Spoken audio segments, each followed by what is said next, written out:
Сайн байцгаана уу?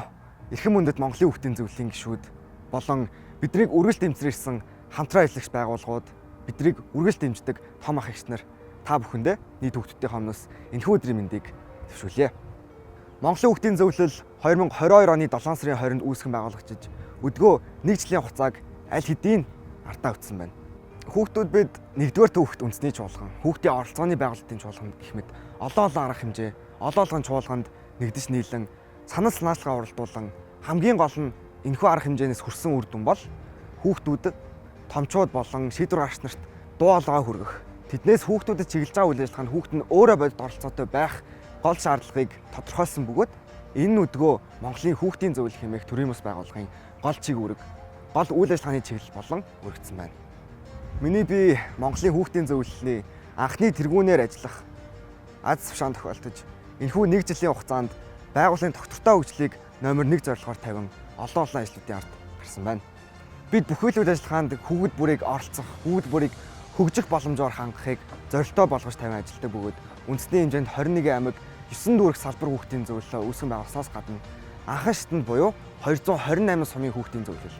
Цаашлаад сургуулийн өөр өдөрлөгийн байгууллагуудыг түшиглэн үйл ажиллагаагаа явуулж байна. Нээлттэй гишүүл зарлагчлаас хойш 850 гаруй хүүхдүүд өргөдлөө шинээр бүглэн гишүүнээр элсэн бөгөөд бид үндэсний хэмжээнд 9000 гаруй хүүхдүүдийг инээдээсүүлэн нэг том зорилго, нэг том бүтцийн төлөө хамтдаа ажиллах боломж бүрдсэн юм. Монголын хүүхдийн зөвлөлөөс явуулж байгаа бүхий л үйл ажиллагааг тайлагнах, тэрхүү тайлангаа дүгнэх цогц механизмтай болсноос хойш бид 2023 оны 1-р улирал, 2-р улирлын байдлаар нийтдээ 166 мянган хүүхдэд танхимаар, цахимаар 1,566 мянган хүнд давхарцсан тоогоор хүрсэн бөгөөд нийтдээ 1,764 мянган хүнд өөрсдийнхөө нөлөөллийг үзүүлсэн амжилт хүрсэн байна. Монголын хүүхдийн зөвлөл нь олон талт хамтын ажиллагааг чухалчилдаг бөгөөд энэ эргээд бидний бие даасан байдал, байгууллагын доктортой хөгжилд хувь нэмрээ үзүүлдэг бөгөөд бид засгийн газрын хөгжлүүлж агентлаг, гэр бүл хүүхд залуучдын хөгжлийн газар, Нүбийн хүүхдийн сан, Монголын улаан загалмайн нийгмийн хүүхд залуучдын хөтөлбөр, Монголын скаутын холбоо болон бусад хүүхдийн оролцооны байгууллагуудтай хамтран ажиллахыг эрмэлзсэн. Олон компанид ажлыг бид хамтдаа зохион байгуулснаас тухайлбал Fix My Food санаачлага буюу хүүхдийн эрүүл зүйн хооллолт, хүүхдийн таргалтаас өрсөлдөн сэргийлэх компанид ажлыг зохион байгуулсан бөгөөд бид 30 гаруй сургагч багшийг бэлтгэн өөрсдийн орон нутагтаа нөлөөллийн ажлыг зохион байгуулахад нь дэмжлэг болж ажиллалаа.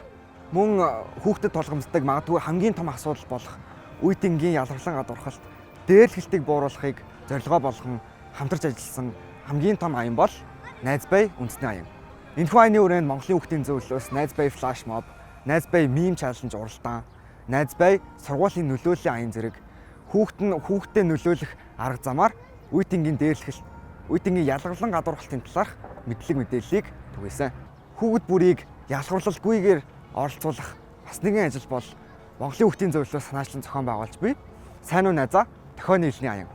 Энэхүү аяны хүрээнд 8 сарын сүүлээс ахуулаад бид тодорхой хэмжээний сургагч багш, үе тэнгийн нөлөөлөгч нарыг сонгон шалгаруулж дохионы хэлийг эрчимтэйгээр заах бөгөөд эдгээр сонгогдсон хүүхдүүд маань эргээд орон нутаг, эргээд аймаг, сургууль дүүрэгтээ очоод олон нөлөөллийн аяныг зохион байгуулахад нь дэмжлэг болон ажиллах болно.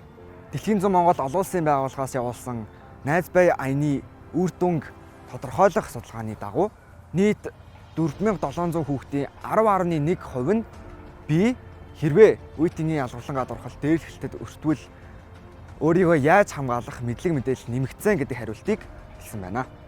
Монголын хүүхдийн зөвлөл нь Монголын скаутын холбоотой хамтран UCAN төслийг хамтран хэрэгжүүлсэн бөгөөд хүүхдэд байгаль орчин, уур амьсгалын өөрчлөлтийн талаарх мэдлэг мэдээллийг нэмэгдүүлэх зорилгын хүрээнд Дархан аймагт 348, Орхон аймагт 1267, Завхан аймагт давхардаагүй тоогоор 89 хүүхдэд өөрийн нөлөөллийн сургалтыг гаргасан байна.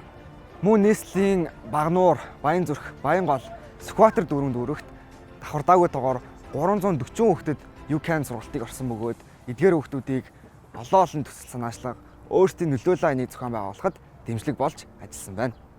Би сурахаар гадаад орныг зорж байгаа учраас энэ жилийн Монголын хүүхдийн зөвлөлийн майхан чуулганд биеэр олцож чадахгүй болсон бол энэ бичлэгээр та бүхэндээ мэдчиллээ.